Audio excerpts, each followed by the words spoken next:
నాకు చెయ్యి ఇలా ఎత్తడం అలవాటు. ప్రధానమంత్రి కూర్చున్నా ఆయన ఎన్నిసార్లు ఇలా ఇటువైపు కెమెరా ఉంటే నా కంకణము చెయ్యి వారి ముఖమునకు అడ్డం వచ్చిందో నాకు తెలియదు. ఇటు కంకణం ఇటు కెమెరా ఉంటే రాదు వారి ముఖానికి. కానీ కెమెరా పొజిషన్ చూసుకునే పొజిషన్ నాది కాదు. ఎందుకంటే పద్యాలు చెప్పడమే నా పొజిషన్. ఆ పద్యాలు ఎంత గొప్పగా చెబుతానో, అమ్మవారిని ఎంత గొప్పగా ఉపాసన చేస్తాను తప్ప ఈ ఫోటోలు కంకణాలు వీటి మీద దృష్టి ఉండదు. అందువల్ల అలా వచ్చినప్పటికీ ఆయన మహానుభావుడు, 14 భాషల్లో పండితుడు, మహావిద్వాంసుడు, గొప్ప కవితా రహస్యములు, భాషా రహస్యములు ఎరిగిన మహానుభావుడు కాబట్టి ఆయనకు భాష మీదే దృష్టి ఉంటుంది. నాకెట్లా వీటి మీద దృష్టి ఉండదో ఆయనకు కూడా ఉండదు. అటువంటి వాటి మీద ఆయన కూడా పరాత్పర్ ఆ మహాసరస్వతి దర్శనములోనే ఆయన తరించిన మహానుభావుడు పివి నరసింహారావు. అంత గొప్పవాడు. అందుకని వాజపేయి గారు గంటన్నర ప్రధానమంత్రిగా ఆయన కార్యాలయంలో గోష్ఠి జరిపాను. బండారు దత్తాత్రేయ గారు తీసుకెళ్లారు.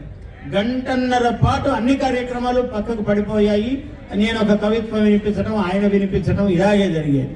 అట్లా అద్భుతమైన ఒక యోగ కాలం. రంభాచుంబతి వాజపేయమనఘం శ్రీఖండలేపాన్వితం అని సమస్యించారు. వాజపేయి, పాపరహితుడైనటువంటి వాజపేయిని, ఒళ్లంతా చందనము పూసుకున్న వాజపేయిని రంభ ముద్దు పెట్టుకుంటున్నది అని సమస్య. ఆయనేమో బ్రహ్మచారి. ఆయనకు వినిపించాను నేను ఇది. రంభ గింభ కిదర్ హాయ్ అని అన్నాడు ఆయన. హాయ్ ఇదర్ అని చెప్పాను నేను. ఇక్కడ ఉంది రంభ అని.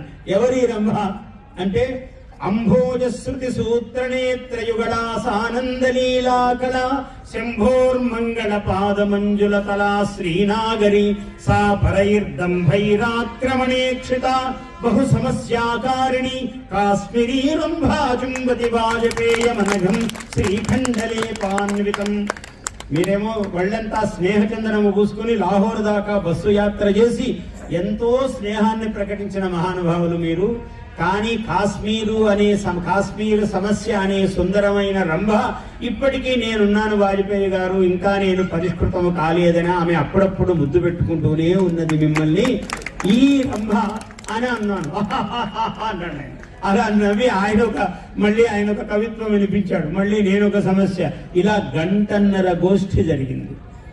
మహాత్ములు ఆ పివి నరసింహారావు గారు అటువంటి వారు, ఆ వాజపేయి అటువంటి వాడు, ఇప్పుడున్న మోడీ గారు, అమిత్ షా గారు, మన కిషన్ రెడ్డి గారు, వీళ్ళందరూ ఈ దేశం కోసం పుట్టిన వాళ్ళు. వీళ్ళు ఈ దేశము, ఈ ధర్మము ఎలా నిలబడుతుందని నిరంతరం తప్పించేటువంటి మహాత్ములు వీళ్ళు. అందుకని వీళ్ళు 10 కాలాల పాటు ఆరోగ్య ఐశ్వర్యములతో వర్ధిల్లాలి. ఆరోగ్య ఐశ్వర్యములతో వీళ్ళందరూ వర్ధిల్లాలి. వారి ప్రభుత్వము వర్ధిల్లాలి. ఎందుకంటే ఈ దేశము విశ్వగురువుగా దేశము ప్రకటింపబడాలని తపన పడేటువంటి వాడు మన మోడీ.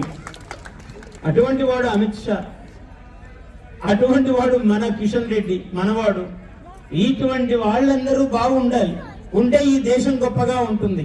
ఈ దేశానికి ఏ పూర్వ వైభవం ఉందో అది రావాలి మళ్ళీ.